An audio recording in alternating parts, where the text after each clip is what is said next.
تو آپ کم سے کم تھوڑا سا تو گلمپس دیجیے. لیکن جو آرڈیننس آ گیا تھا اس کے تحت الیکشن کمیشن کو اختیار تو تھا, لیکن سر کوئی درخواست آئے یا نہ آئے اختیار تو ہے. نہیں سر بالکل, لیکن اس میں ریزنز ریکارڈ کر دیں. لا یہ کہتا ہے کہ آپ نے اس کی وجوہات دے لی اور وجوہات جو ہے وہ سپیریئر کورٹس نے لے ڈاؤن کی ہوئی.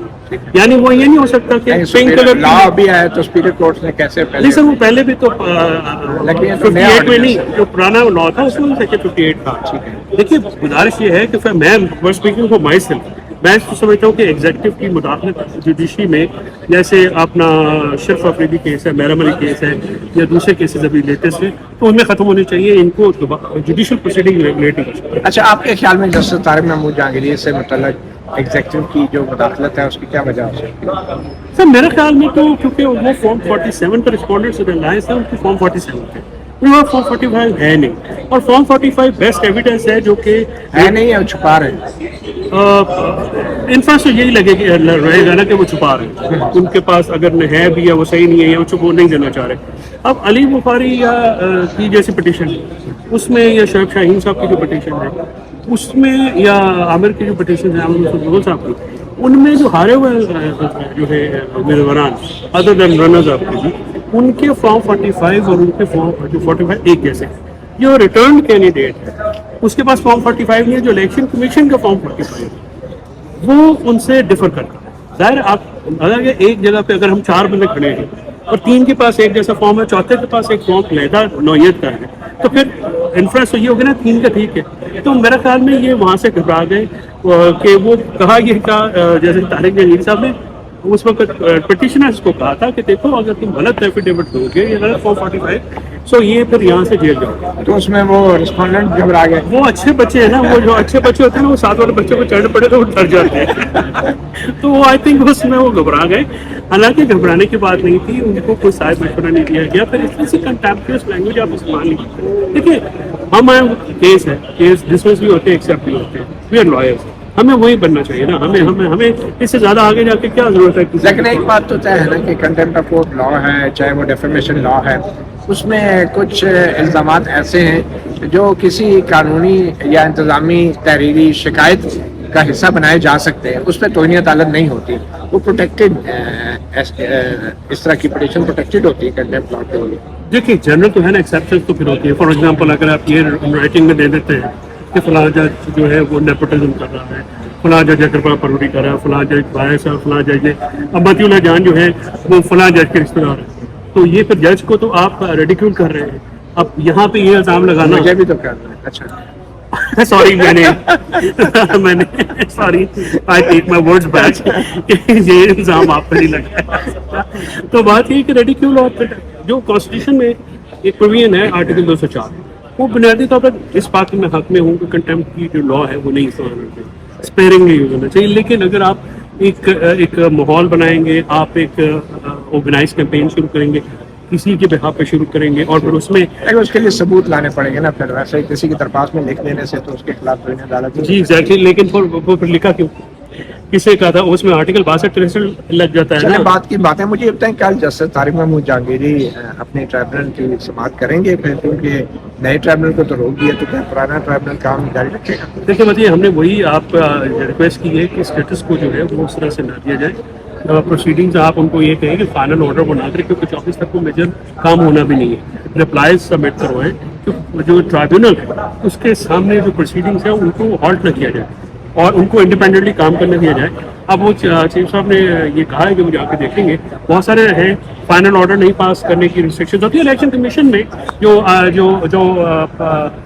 بہت سارے کیسز ہیں. میں نے خود انہیں لیا ہوا ہے, تو وہ کہہ رہے ہیں کہ پروسیڈنگز نہیں ہم روکیں گے, ہائی کورٹ کا پروسیڈنگز ہم نہیں روکیں گے. الیکشن کمیشن فائنل آرڈر جو ہے وہ subject to outcome petition ہوگا, تب تک ان کو روک دیا. اور وہ پروسیڈنگ انہوں نے کہا کہ آپ نے ایویڈنس ریکارڈ کرنا ہے, ریپلائز لینے ہیں, اپلیکیشن لینی ہوں, آپ چاہیں. تو اسی پیٹرن کے اوپر جو ہے وہ اب ہم نے بھی یہ ریکویسٹ کی ہے کہ ٹریبونل کو کام کرنے دیا جائے. کل ہی اپنے جوابات وہاں پہ جمع کروا دیں. کون سے ٹرائبونل کو؟ پرانے ٹرائبونل کو؟ نہیں جی, پرانے ٹرائبونل. اس کی وجہ یہ نا کہ آئی سی ٹی کا جو ٹرائبونل سے جو ٹرانسفر ہوئی ہے وہ لیگلی ہو نہیں سکتی. ایک تو ریٹروسپیکٹولی وہ کام نہیں کیا جا سکتا, نمبر 2 اس کی بیسس بڑی فلمزی ہیں, ومزیکل ہے, کوئی سالڈ گراؤنڈ نہیں ہے. اور پھر اگر آپ بایس اور کانفلکٹ آف انٹرسٹ کے علاوہ کوئی ایسی گراؤنڈ ہوتی نہیں ہے یہ کرنا کہ پروسیجر اڈاپٹ نہیں کیا، وہ تو پھر اپیل کی گراؤنڈ ہے، وہ 155 میں آپ اپیل میں سپریم کورٹ میں چلے جائیں.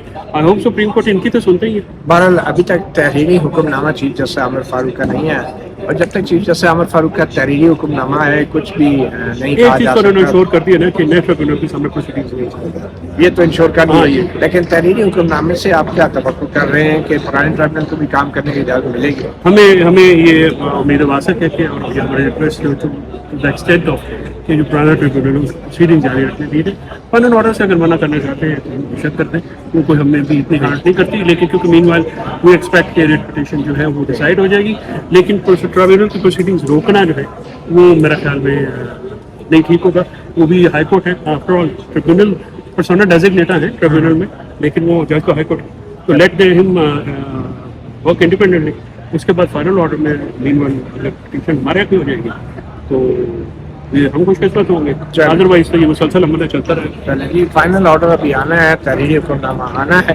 اب دیکھنا یہ ہے کہ تحریری حکم نامے میں آیا چیف جسٹس عامر فاروق جو ہے جہاں پہ نئے ٹرائبونل کو کام کرنے سے روک رہے ہیں، تو کیا پرانا ٹرائبونل جن کے لیے کل کی تاریخ مقرر تو تھی مگر جو آج والی بھی جو سماعت تھی وہ بھی کینسل ہوگی، تو کیا کل والی بھی نہیں ہو سکے گی؟ یہ آج شام تک جب چیف جسٹس عامر فاروق کا تفصیلی حکم آئے گا، تحریری حکم نامہ آئے گا، تو پھر معلوم ہوگا کہ نئے ٹرائبونل کو تو کام کرنے سے روک دیا ہے، تو کیا پرانا ٹرائبونل جو ہے وہ 24 جون تک وہ اپنا کام جاری رکھ سکے گا یا نہیں، یہ رات تک تحریری حکم نامے کے بعد ہی ہوگا.